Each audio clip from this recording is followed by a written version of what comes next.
Parliament has been voting on Mahmoud Ahmadinejad's picks for a new government. It's seen as a key test for the Iranian president after his disputed re-election back in June. As voting wrapped up a short while ago in Tehran this Thursday, 3 out of his 21-member lineup had been rejected, among them 2 women.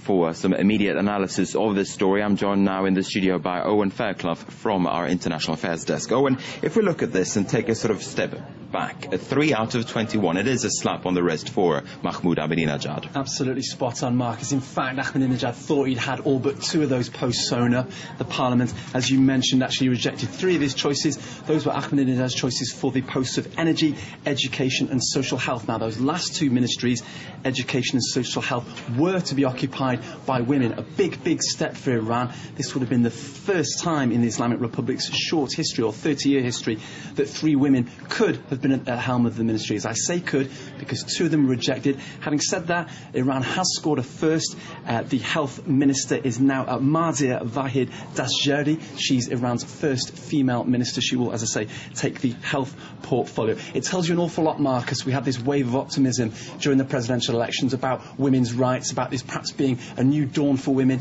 We had Mir Hussein Mousavi's wife being the sort of figurehead, if you like, for female voters. Now we've seen the reality of that. The Parliament actually saying no thanks very much to having 3 women in government.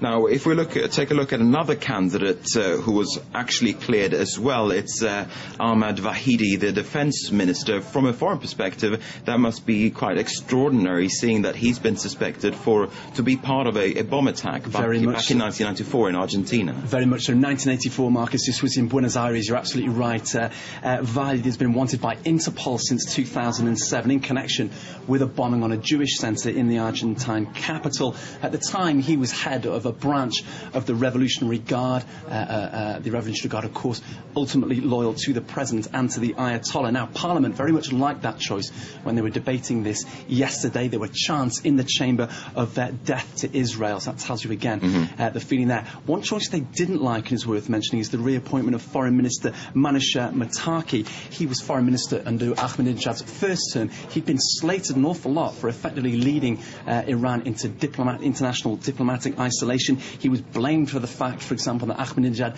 has never been invited by an EU member state as a guest. They thought that was Mottaki's fault. And again, there were chants today, or should I say jeers, when his appointment was confirmed by the Parliament. So, as you mentioned, it's a big test for Ahmadinejad. You might say he's passed it possibly, but he'll still have to go back to the drawing board now and decide who those 3 other ministers are going to be.